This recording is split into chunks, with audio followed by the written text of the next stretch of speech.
The small diner sitting on the corner of Westbrook Avenue and Maple Street in Greensboro, North Carolina was a well-known local hangout. Checkered floors, worn-out menus, and the mouth-watering smell of bacon frying in the kitchen gave the place a cozy, familiar vibe that kept people coming back. It was the kind of spot where it felt like everybody knew each other, or at least thought they did. Anthony Hayes pushed open the glass door and the little bell above it jingled as he stepped inside. He wore a sharp navy blue suit paired with a light gray tie, and he carried himself with a confidence that caught people's attention, though maybe not in the way he expected. His polished shoes tapped softly against the tile floor as he walked over to the counter, giving a polite nod to the waitress. "Morning," Anthony said with a warm smile. "Can I get a coffee and the breakfast special? Eggs over easy, please." The waitress, Sharon, a friendly woman probably in her late 40s, smiled back and jotted down his order quickly. "Coming right up, hon," she said. "You new around here?" Anthony let out a light chuckle. "Not exactly," he replied. "Just passing through for work. Thought I'd grab some breakfast before the day gets busy." While Sharon headed toward the kitchen with his order, Anthony pulled out his phone and started scrolling through his emails. He only barely noticed the low murmurs that started to spread through the diner. A booth tucked away in the corner. 3 middle-aged men exchanged looks. One of them, a wiry guy wearing a battered baseball cap, leaned in closer to the others. "He doesn't look like he belongs here, does he?" he muttered, his voice low but still loud enough for half the diner to hear. "Yeah," another man said, his voice dripping with suspicion. "Saw him hanging around that black car outside earlier. Bet he's up to no good." Anthony definitely heard them, but he decided not to react. Years of life experience had taught him to pick his battles carefully. Some ignorance just wasn't worth the energy. He kept his focus on his phone, keeping his face calm even though a brief flicker of annoyance crossed his expression. By the time Sharon came back with his coffee, the whispers had only gotten louder. Anthony gave her a quick thanks and took a sip, doing his best to enjoy the moment despite the uncomfortable tension floating through the room. But when he glanced up, he noticed something else. One of the men at the booth had pulled out his phone too, his face set in a serious, focused look. "Yeah, I'd like to report something suspicious," the man said in a low voice, speaking into his phone while keeping his eyes locked on Anthony. Anthony let out a slow breath and set his coffee cup down. He didn't have to hear the rest of the conversation to figure out what was happening. He knew this situation all too well. It was a scene he had witnessed far too many times before. Outside the diner, the late morning sun stretched long shadows across the rows of parked cars. Among them, Anthony's shiny black sedan stood out, spotless, polished, and looking brand new against the older trucks and small cars parked by the regulars. Just the sight of it was enough to make some people uneasy, especially those who thought a new face might disturb their usual routine. Back inside, the man at the booth kept talking on the phone, his voice low but steady. "Yeah, he's been hanging around, acting a little off. Wearing a suit, but, he just doesn't really fit in around here. Might be checking out cars or something," he said, shooting another glance at Anthony. "Black male, mid-30s, driving a nice car. You might want to send someone to check it out." On the other end, the dispatcher answered professionally but quickly. A police unit was already on the way. Meanwhile, Anthony stayed seated at the counter, calmly sipping his coffee and answering emails on his phone. Sharon soon returned, carrying a plate with his breakfast special, eggs over easy, toast, and crispy bacon, and set it down in front of him with a warm smile. "Enjoy, hon," she said sweetly, clearly unaware of the tension bubbling up around them. "Thanks, Sharon," Anthony replied, picking up his fork.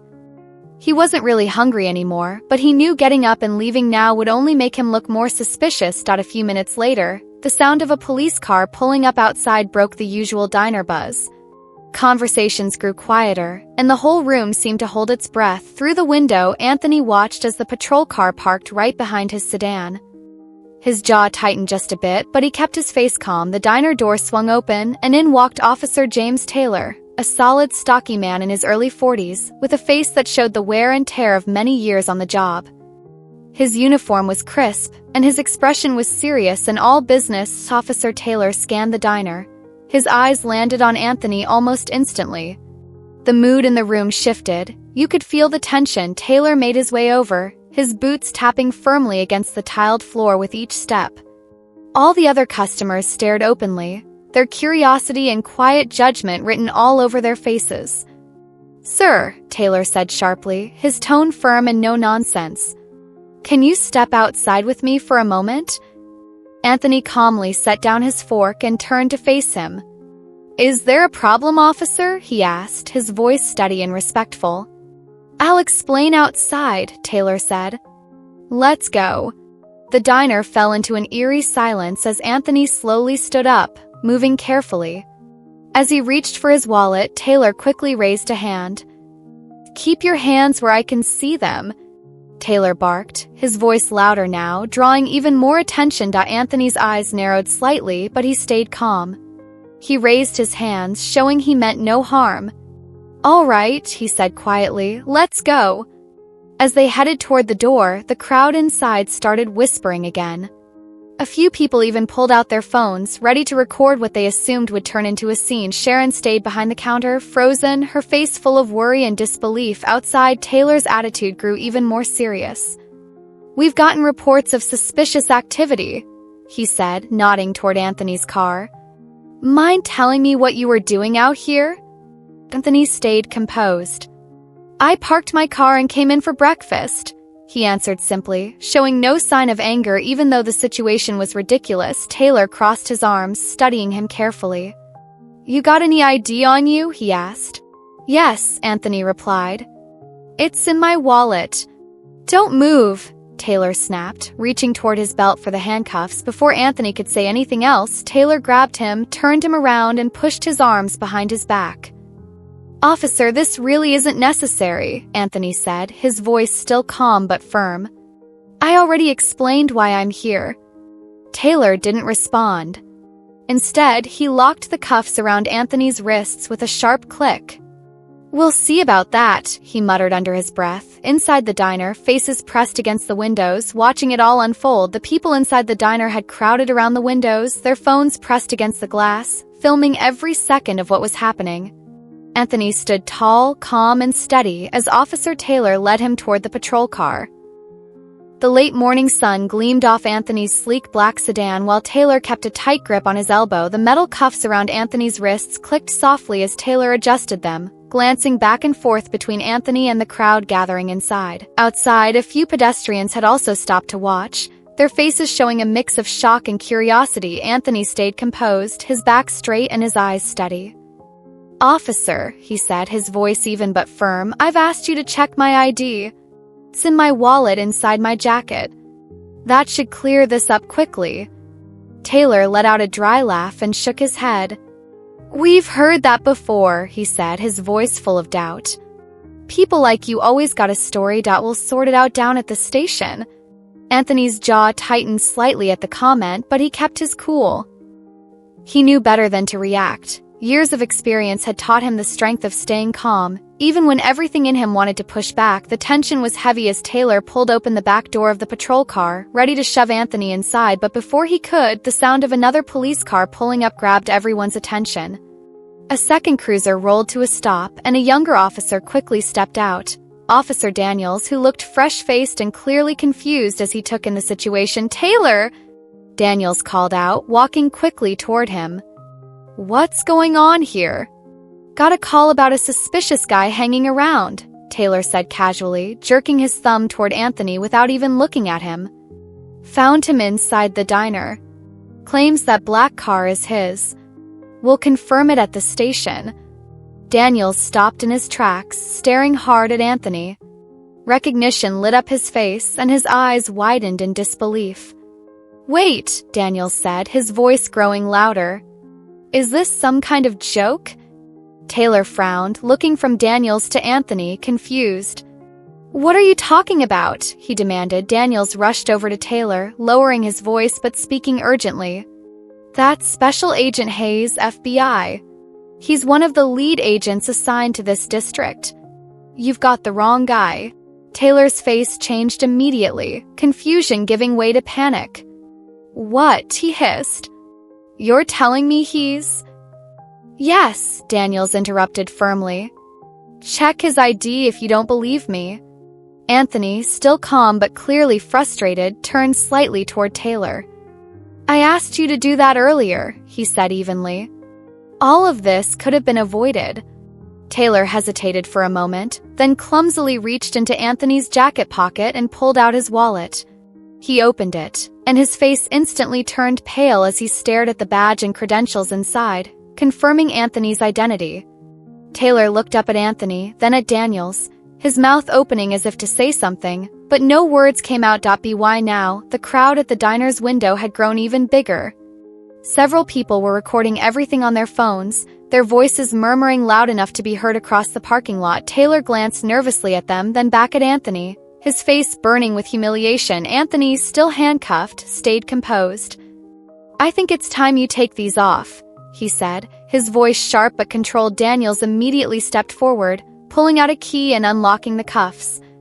"I'm sorry, Agent Hayes," Daniels said, his voice filled with genuine regret. "This should never have happened." Anthony rubbed his wrists, his face unreadable as he stared at Taylor. "No," Anthony said quietly but firmly. "It shouldn't have." His words hung in the thick air like a heavy cloud.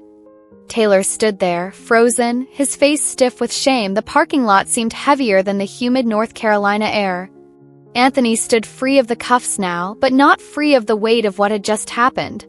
His calm was unbroken, but the frustration was clear in his eyes. Officer Taylor, meanwhile, kept his gaze on the ground. His stiff posture couldn't hide the guilt and embarrassment brewing inside him. The people at the diner windows kept watching, some even stepping outside, still recording with their phones. It was no longer just an incident. It had become something bigger, something that demanded answers. Anthony turned toward Officer Daniels, who looked deeply uncomfortable but sincere. "Thank you for stepping in," Anthony said calmly. "You handled this the way it should have been handled from the beginning." Daniels nodded, his voice apologetic. "Agent Hayes, I'm really sorry for everything that happened. I'll file a full report. It should never have gone this far." Anthony glanced briefly at Taylor, then back to Daniels. His tone stayed steady but firm. "No, it shouldn't have. But here we are." Taylor cleared his throat awkwardly, his voice trembling. "Look, I made a mistake," he stammered. "I didn't know," Anthony cut him off, his expression sharp but calm. "You didn't care to know, Officer Taylor. And that's the real problem." He gestured toward the diner. "You made assumptions without asking a single question. You ignored me even when I gave you every chance to check my ID. And why? Because I didn't look like I belonged here? Because my car was too nice for this parking lot?" Taylor's face turned an even deeper shade of red, and he seemed to shrink under the weight of Anthony's words.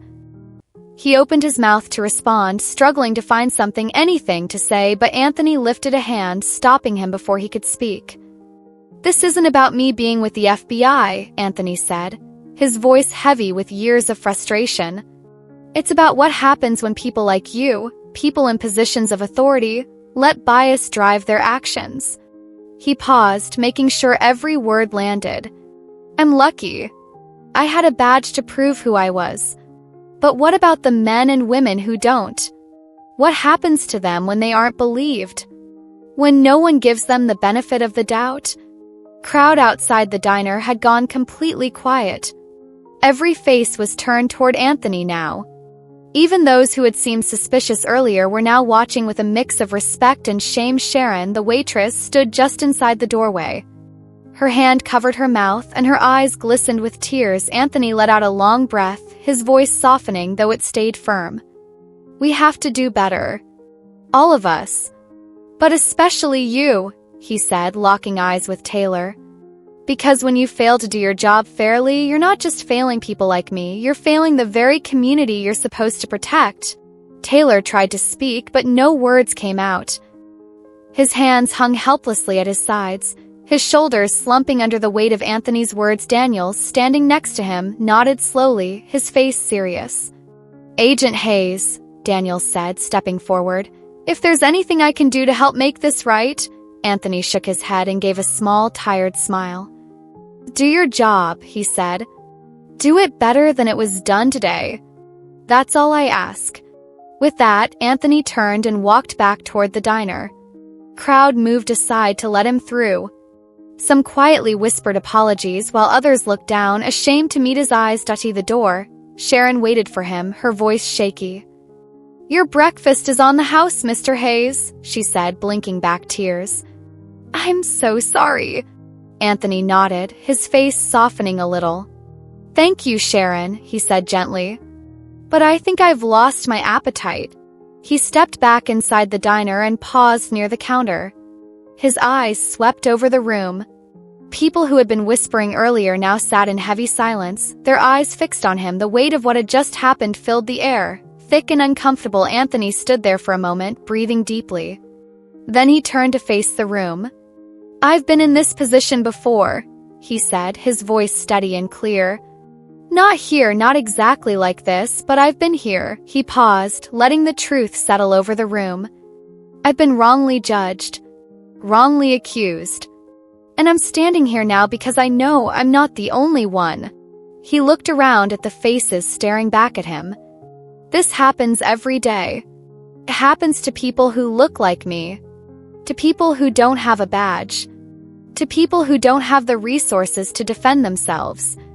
Anthony's words carried a quiet strength, and it felt like the entire room grew smaller under the weight of what he said. Even the people who had once looked at him with suspicion now stood humbled, their heads lowered. "I parked my car," Anthony said, motioning toward the window.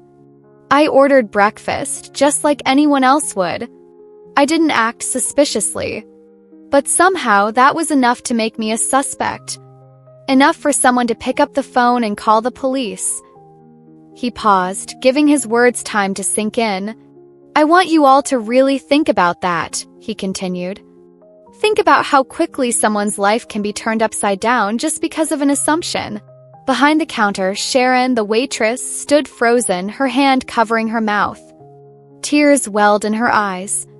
She hadn't been the one who made the call, but guilt weighed heavily on her for staying silent when she had overheard the whispers. Anthony turned and looked out the window where a few people still stood outside, phones in hand.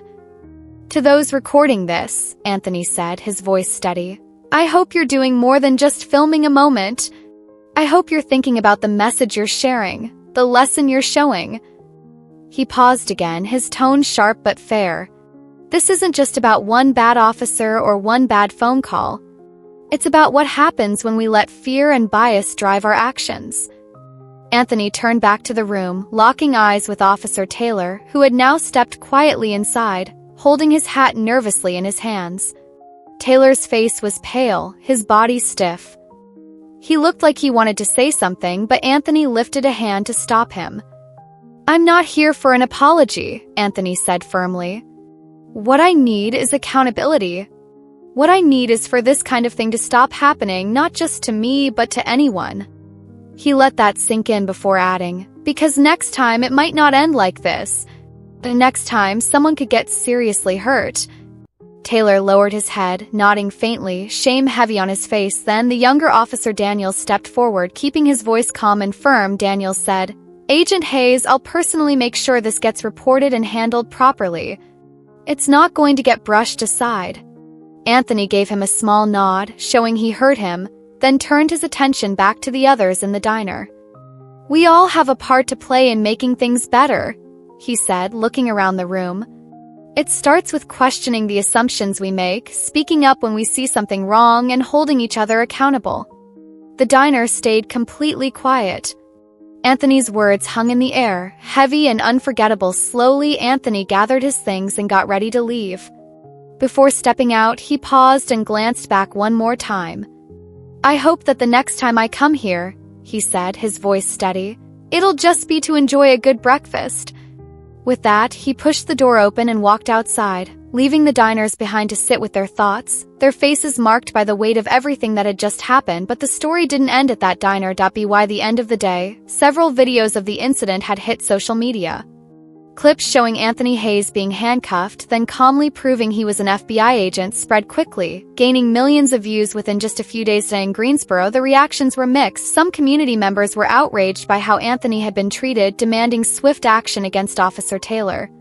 Others, including a few regulars from the diner, admitted they had let their assumptions cloud their judgment. For Officer Taylor, the consequences came fast and hard. The police department opened an internal investigation, and Taylor was placed on administrative leave. City officials spoke out strongly, saying officers must act without bias and properly assess situations before making them worse. For Anthony, though, the moment became a call for real change. In the weeks that followed, he was invited to speak at community events and town halls. He shared his story, pushing for better training around recognizing bias and using de-escalation tactics.